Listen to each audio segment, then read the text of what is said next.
warahmatullahi wabarakatuh. Perkenalkan, nama saya Zela dengan NIM D1B019043.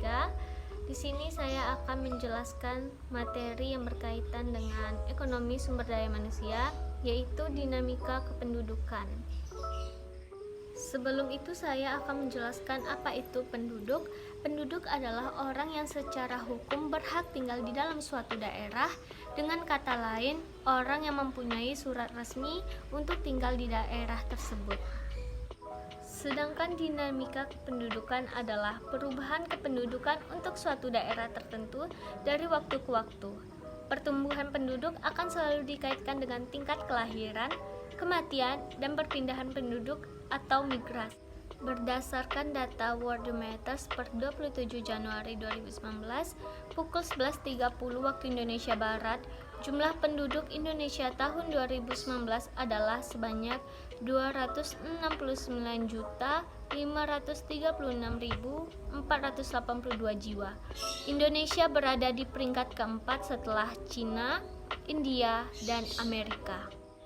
Faktor-faktor yang mempengaruhi dinamika penduduk, yang pertama itu angka kelahiran, yang kedua angka kematian, yang ketiga migrasi, yang keempat rasio ketergantungan, yang kelima angka perkawinan umum, dan yang keenam pengaruh program KB.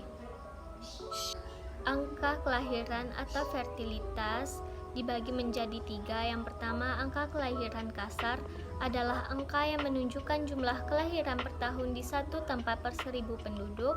Yang kedua, angka kelahiran khusus adalah angka yang menunjukkan banyaknya kelahiran bayi setiap 1000 penduduk wanita pada kelompok umur tertentu.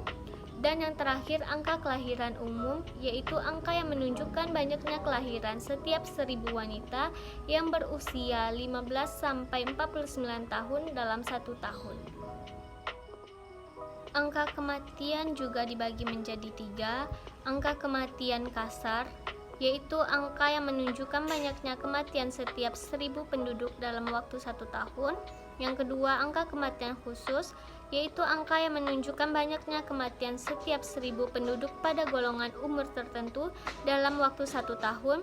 Dan yang terakhir, angka kematian bayi, yaitu angka yang menunjukkan banyaknya kematian bayi anak yang umurnya di bawah 1 tahun setiap 1000 kelahiran bayi hidup dalam 1 tahun. Selanjutnya yaitu migrasi, merupakan salah satu faktor yang mempengaruhi angka pertumbuhan penduduk. Migrasi adalah perpindahan penduduk. Orang dikatakan telah melakukan migrasi apabila orang tersebut telah melewati batas administrasi wilayah lain. Selanjutnya yaitu rasio ketergantungan, adalah perbandingan antara jumlah penduduk berumur 0-14 tahun ditambah dengan jumlah penduduk 60 tahun ke atas dibandingkan dengan jumlah penduduk usia 15 hingga 64 tahun. Angka perkawinan umum adalah menunjukkan proporsi penduduk yang berstatus kawin terhadap jumlah penduduk usia 15 tahun ke atas pada pertengahan tahun untuk satu tahun tertentu. Kemudian pengaruh program KB. 1. Pasangan usia subur adalah pasangan suami istri yang istrinya berusia 15 hingga 49 tahun.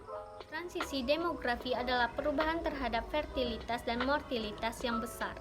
Tahap-tahap dalam transisi demografi, yang pertama tahap stasioner tinggi, kedua tahap awal perkembangan, ketiga tahap akhir perkembangan, keempat tahap stasioner rendah, dan yang kelima tahap menurun.